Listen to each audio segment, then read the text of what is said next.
Great Smoky Mountains National Park stands as a majestic testament to the raw power of nature in the eastern United States. This sprawling wilderness straddles the border between North Carolina and Tennessee and attracts millions of visitors every single year. They come for the breathtaking vistas and the ancient forests that seem to whisper secrets from a time long before modern civilization took hold. However, beneath the canopy of towering trees and rolling fog lies a darker reality that few dare to discuss openly.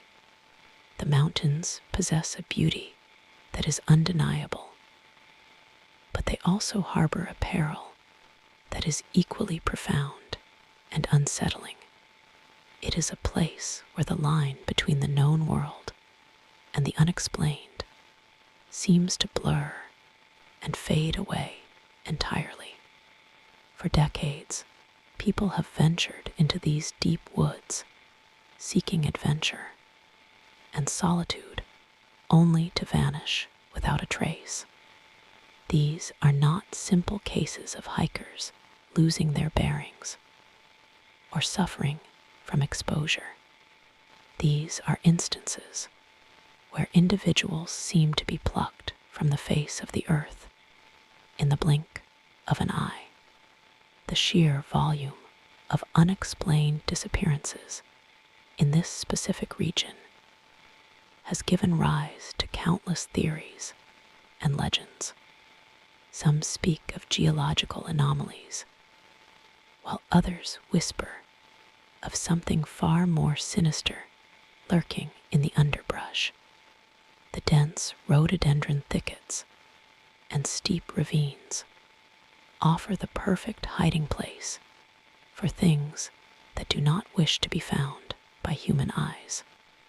The indigenous Cherokee people have lived on this land for thousands of years, and their oral traditions are rich with cautionary tales about the mountains. They speak of spirits that dwell on the high peaks and entities that can mimic the sounds of nature to lure the unsuspecting traveler off the path. One such legend tells of the moon-eyed people, who were said to be a race of small, pale beings that lived underground and only emerged at night. While modern skeptics dismiss these stories as mere folklore, the frequency of strange events in the park suggests that there may be a grain of truth buried in the ancient myths.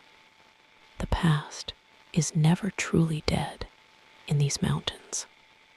One of the most chilling chapters in the history of the Great Smoky Mountains began on a warm weekend in June.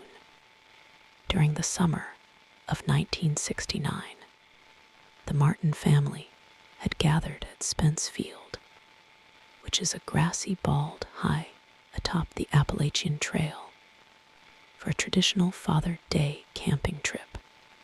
It was supposed to be a time of joy and bonding for the family and their friends.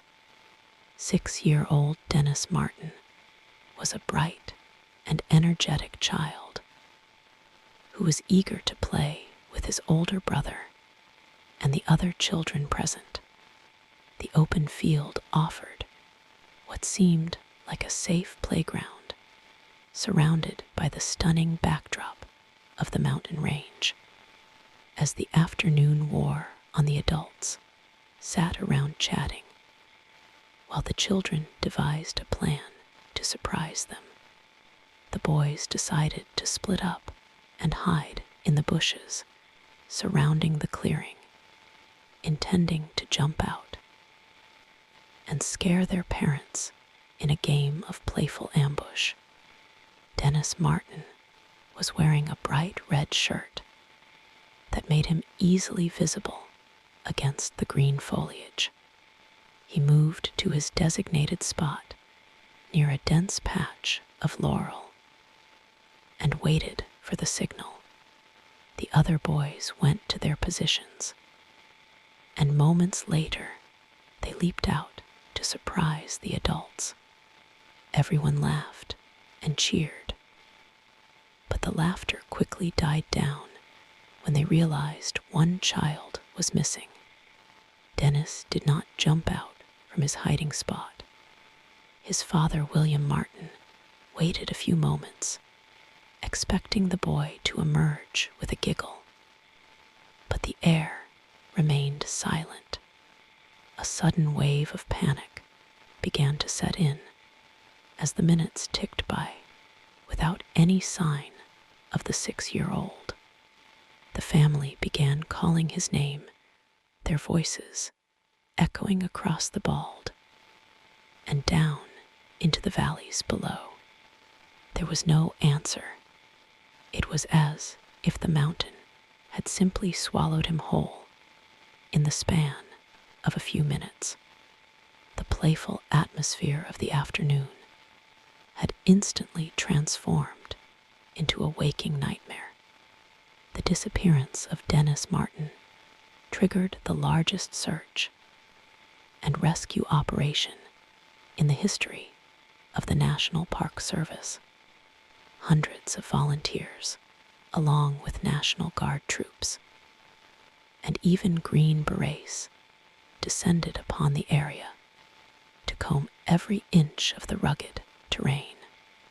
They formed tight grid lines and moved shoulder to shoulder through the brush, hoping to find a clue. Heavy rains moved in shortly after the disappearance, which severely hampered the efforts and washed away potential tracks. Despite the massive manpower and the advanced training of the searchers, not a single piece of clothing or physical evidence of the boy was ever recovered. However, there was one disturbing lead that has haunted researchers for decades.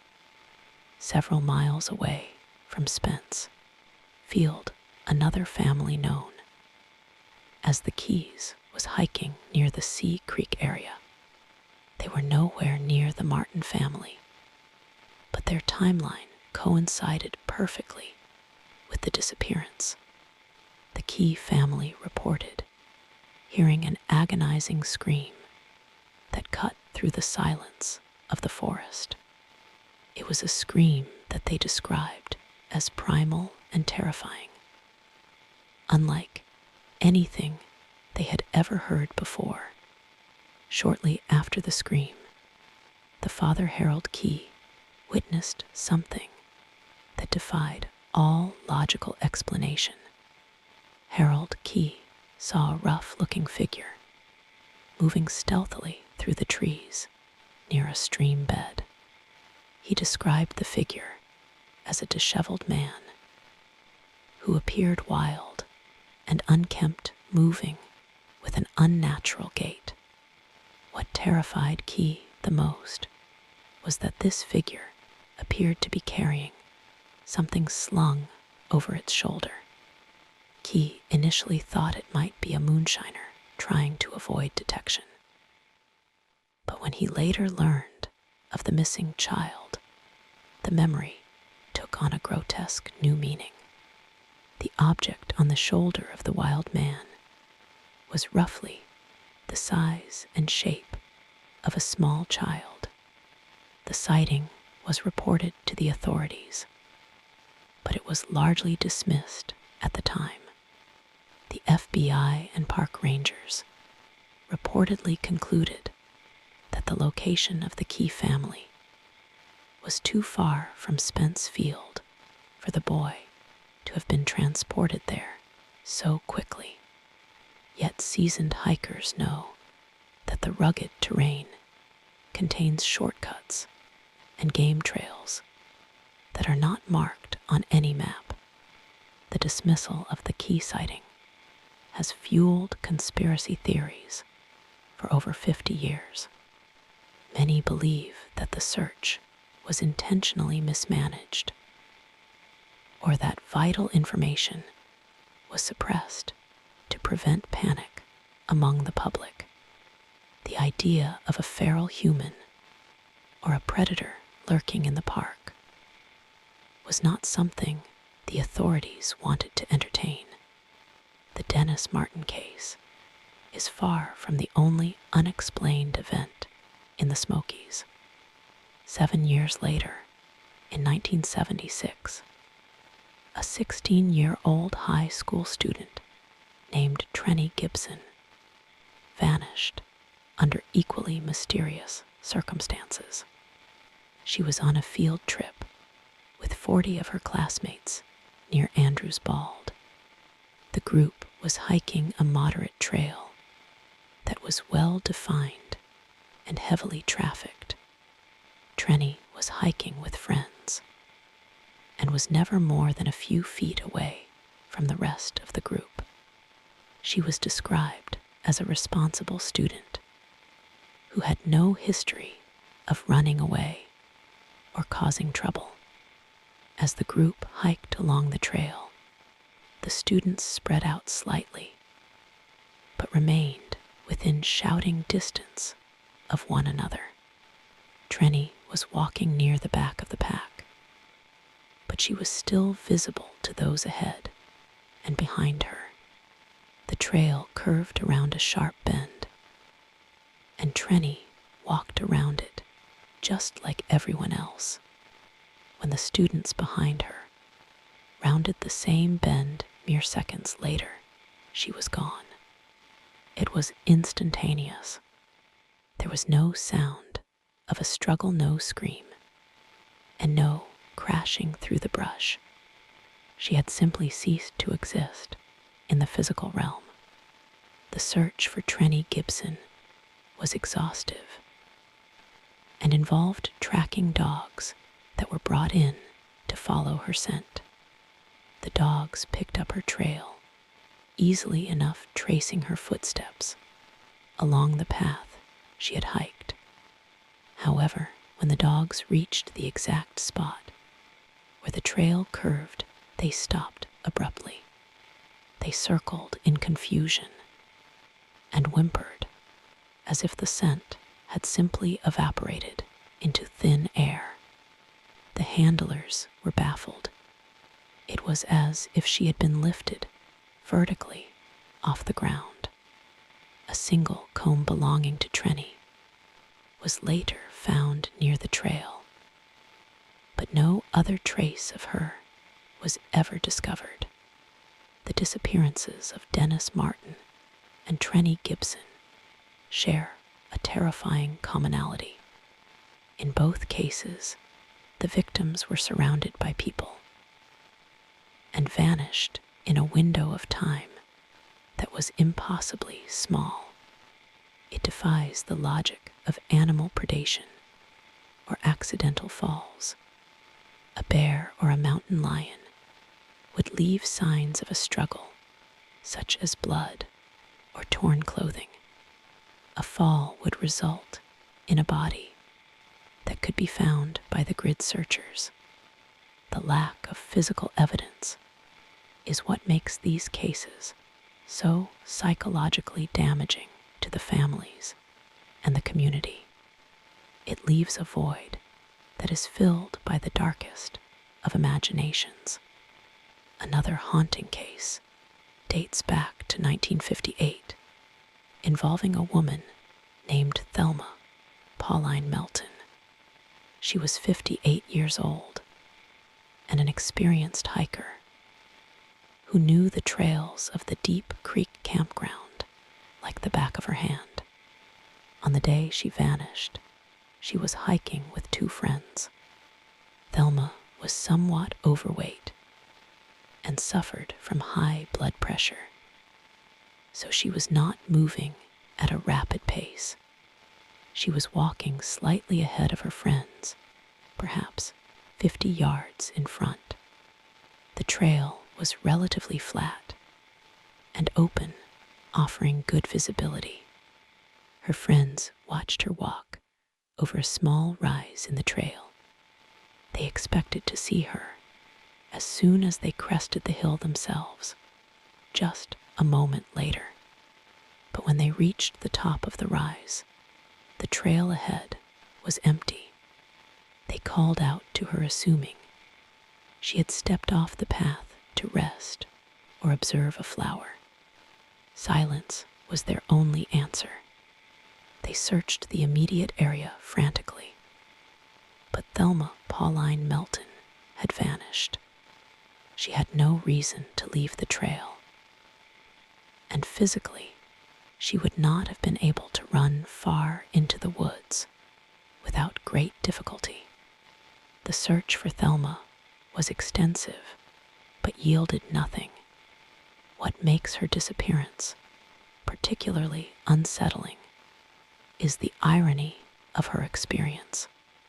She was not a novice tourist who wandered off and got lost. She was a local woman who respected the woods and knew its dangers. Yet the woods took her all the same. Some speculate that she may have suffered a medical episode and fell into a hidden crevice, but the terrain did not support that theory. It was as if a door had opened in the fabric of reality, and she had stepped through it. These stories force us to confront the possibility that we do not fully understand the world around us. The Great Smoky Mountains are ancient, and their geology is complex. There are thousands of caves and sinkholes in the region, many of which are unmapped and unexplored. It is theoretically possible for a person to fall into a hidden shaft and be lost forever in the subterranean darkness. But geology alone cannot explain the silence. It cannot explain the feeling of being watched that so many hikers report in certain areas of the park. Hikers often describe a phenomenon known as the Ozark effect, where the forest suddenly goes completely silent. The birds stop singing, the wind dies down, and the insects cease their buzzing. It is a heavy, oppressive silence that triggers a primal fear response in humans. It is the feeling of being hunted.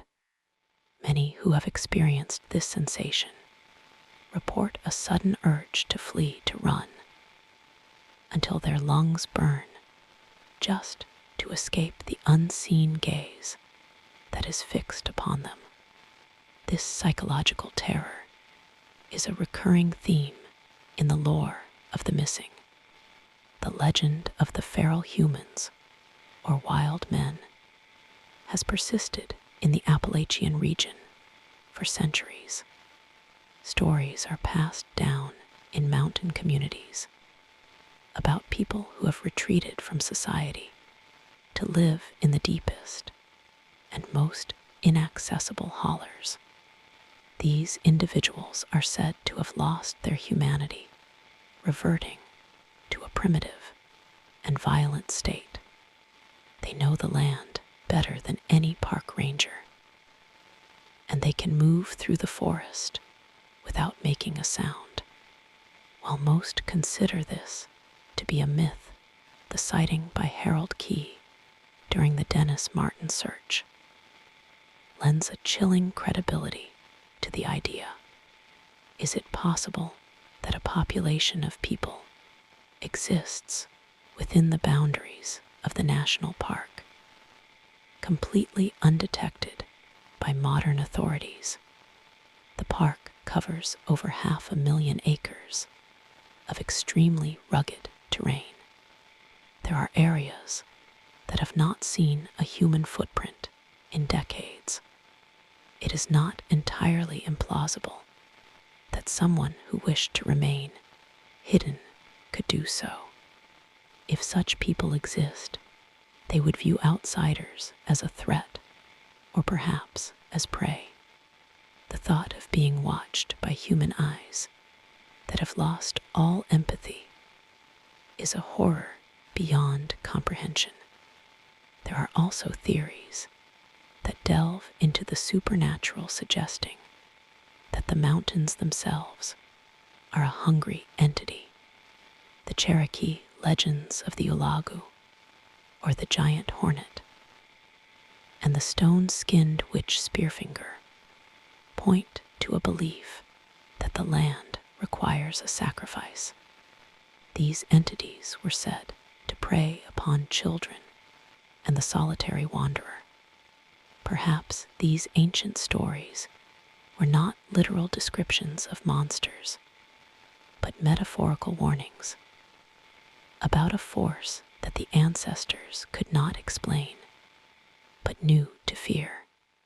The National Park Service maintains a list of open cold cases, but they are notoriously tight-lipped about the details.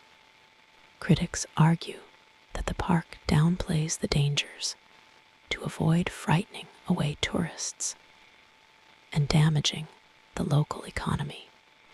The files on the missing are often incomplete or redacted, leading to frustration for the families seeking closure.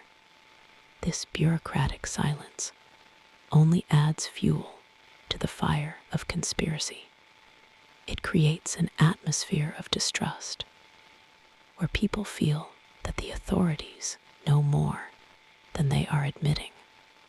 In recent years, the internet has allowed amateur sleuths to connect the dots between these disparate cases.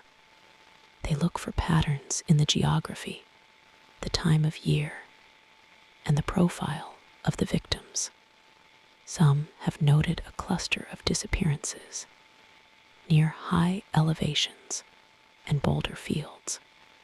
Others point to the proximity of water sources. But despite all the analysis and speculation, the truth remains elusive.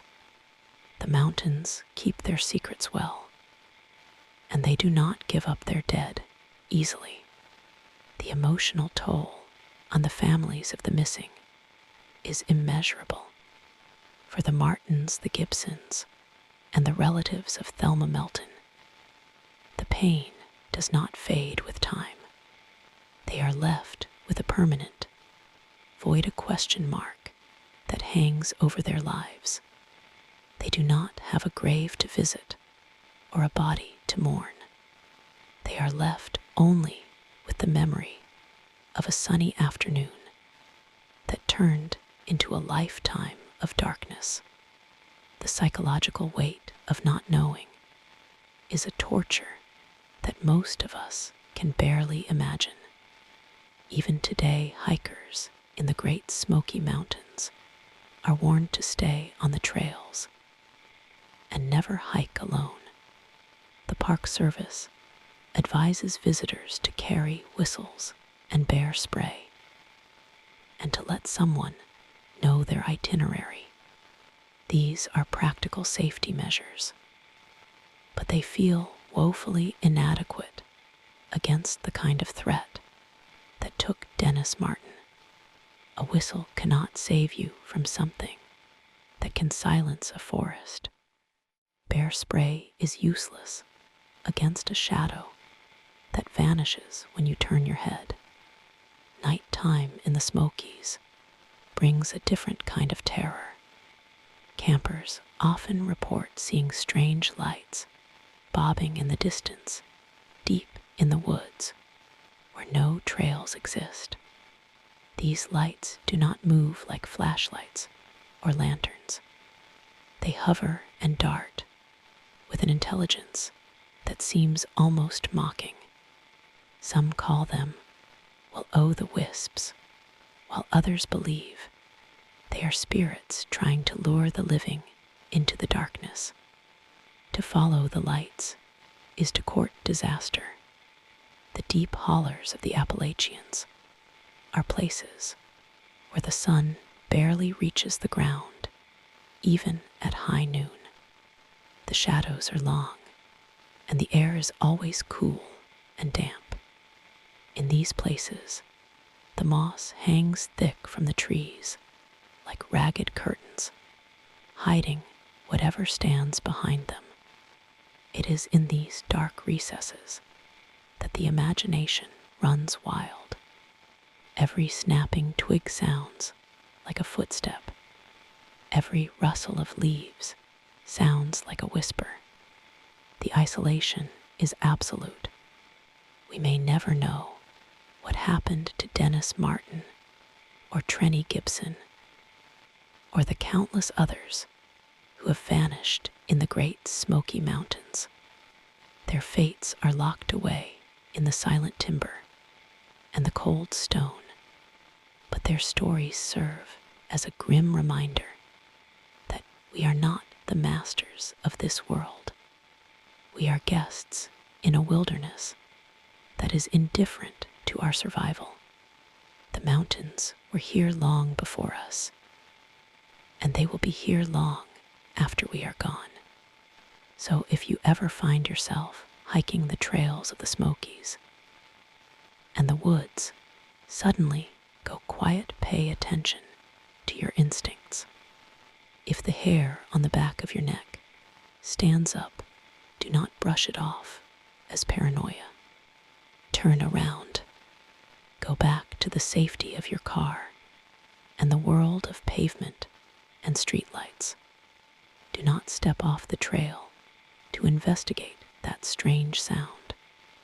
Do not try to find the source of that fleeting shadow, because in these mountains, if you look for the darkness, you just might find it, and it might never let you go.